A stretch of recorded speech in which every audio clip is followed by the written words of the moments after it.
The rain had just begun to fall, the kind that soaks through clothes within minutes, washing the city in gray.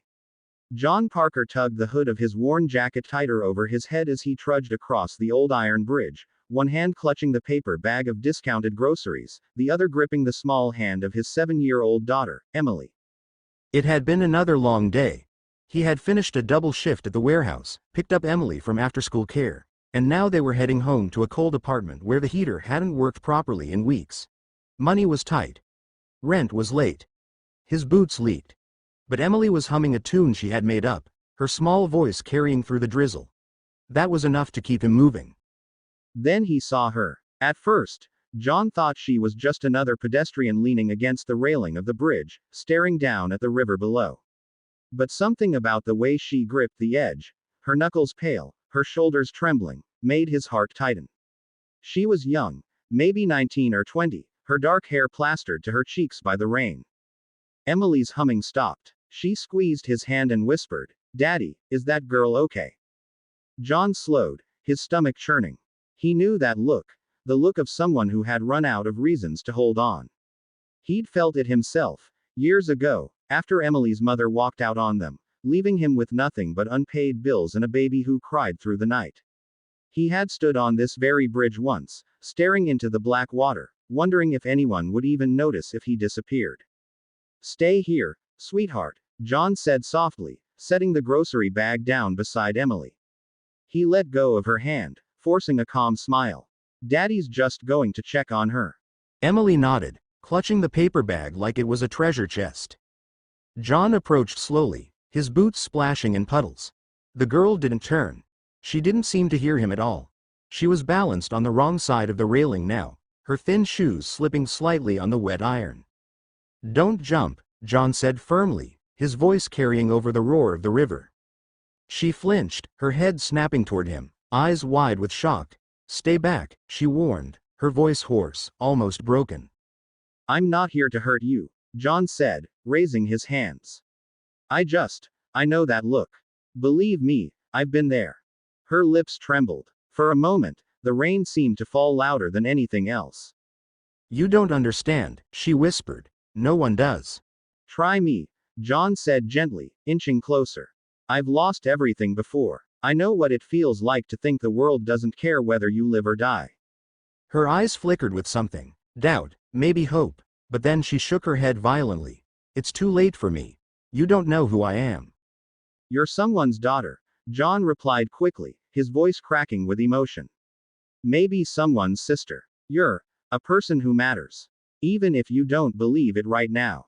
Her foot slipped. She gasped, clinging to the railing. John's heart pounded. Without thinking, he lunged forward, grabbing her wrist with all the strength he had. She fought weakly at first, but her body was trembling, too exhausted to resist. "Please," he begged, his hands tightening on her cold skin. "Don't let go." She broke then. Her tears mixed with the rain as she collapsed against him, and he pulled her back over the railing, holding her close while she sobbed into his chest. His arms shook from the adrenaline, but he didn't let go. Emily watched with wide eyes, silent, clutching the groceries as if they were sacred. For a long moment, no one spoke. The girl just cried, the sound raw and guttural, while John held her like he'd held his daughter on countless nights when she woke from nightmares. Finally, she whispered, "Why did you stop me?" John looked at her, his eyes tired but unwavering. "Because someone stopped me once. And if they hadn't, Emily wouldn't have a father today." The girl's gaze drifted toward Emily, who offered a shy little wave despite not fully understanding what was happening. Something softened in the girl's expression. John led her to a nearby bench under the dim yellow glow of a streetlight. Emily sat close, pressing against his side as though to anchor him. "Tell me your name," John said gently. She hesitated before whispering, "Sophia." John nodded. "Sophia? That's a strong name." She let out a bitter laugh. "Not strong enough." "Strong enough to still be here," he countered. "That counts." Sophia wiped her face with shaking hands. "You don't get it. If people knew who I was, they'd hate me." John tilted his head. "Why?" Her silence stretched until he thought she wouldn't answer. Then, in a small, broken voice, she said, "My father, he's the man running for governor."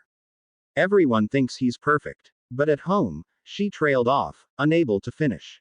John's chest tightened. Political families always looked flawless from the outside, but he had no trouble imagining the cracks beneath the surface. You don't have to carry his weight, John said softly. You're not responsible for his sins. Sophia shook her head violently. It's not just that. I messed up. I made mistakes. Big ones. If the press finds out, if he finds out, I'll ruin everything. Then let it be ruined, John said firmly. Nothing is worth your life, Sophia. She stared at him, stunned by his bluntness. Emily tugged at her sleeve with her small hand. You can come to our house, she offered innocently. Daddy makes the best macaroni. Sophia blinked at the little girl. For the first time, a tiny, fragile smile flickered across her lips. John didn't know what tomorrow would bring. He didn't know if he could fix Sophia's problems, or even his own. But in that moment, on that rain-soaked bench, it didn't matter. What mattered was that she was still breathing. The city kept moving around them, cars rushing past, people hurrying home. No one else stopped. No one else noticed. But John did. And sometimes, one person noticing is enough to change everything.